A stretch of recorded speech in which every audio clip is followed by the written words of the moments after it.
So how do we deal with loss and grief in lockdown? I think the lockdown is bringing up these feelings as well as throwing us back on ourselves where we may be feeling those feelings anyway. But on a practical level, we used to be able to go to the pub, go to a concert, maybe even go to the sea. Those are all the things we're having to let go of at the moment. Hugging our children if they live away from home, or our family, with the social distancing, brings a sense of loss. Even when we're out in the supermarket chatting to people, people are a bit more nervy. So we're feeling the loss a bit more deeply than we might have. And it brings up feelings of sadness, and it's how do we deal with that sadness? We're used to just putting it aside and making ourselves feel better. But actually we need to feel how we feel.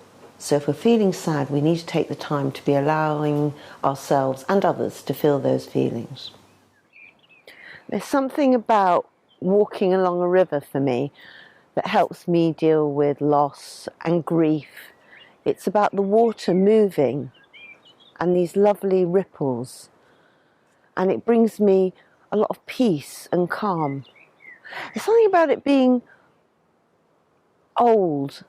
You know, hundreds of years old, this river, and it reminds me that life comes and goes. And I think that's why I've always come to the water when I need a place to reassure myself, to calm down, to feel the feelings, and maybe even have a cry.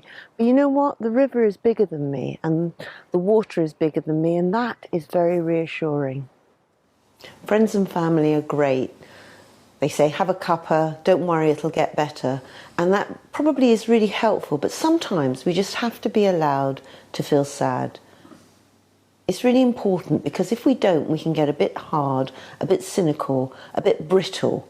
And somehow being allowed to have our tears come is a bit like rain on a really harsh landscape. It softens and we get softer. Now I've got an exercise just to start doing something practical. So get a piece of paper, and on one side of it, write things I've lost, and just 5 things. And on the other side, things I've gained. Okay?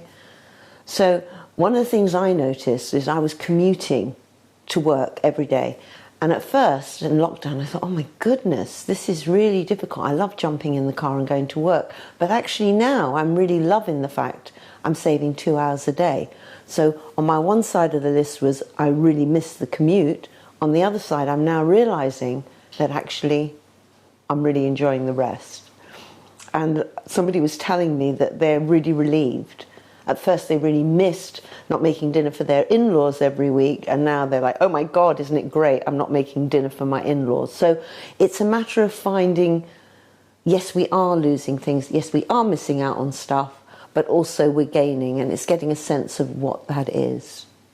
Other losses are a lot harder, like losing a loved one. I've lost a lot of my family and friends over the years, and it's been really painful.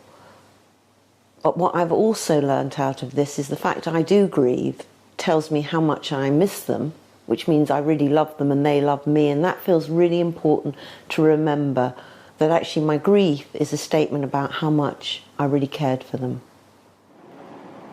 There's something about the sound of this water that drowns out all my thinking right now, and it reminds me of grief.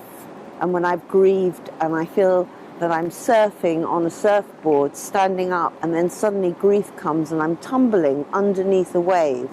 But what happens is, if I can just bear the unbearable at that moment, I come up and I get air again.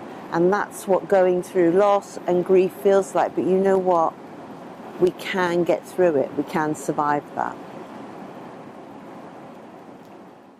If you've got any comments, I'd love to hear from you. Let me know how you are, and I'll see you next week.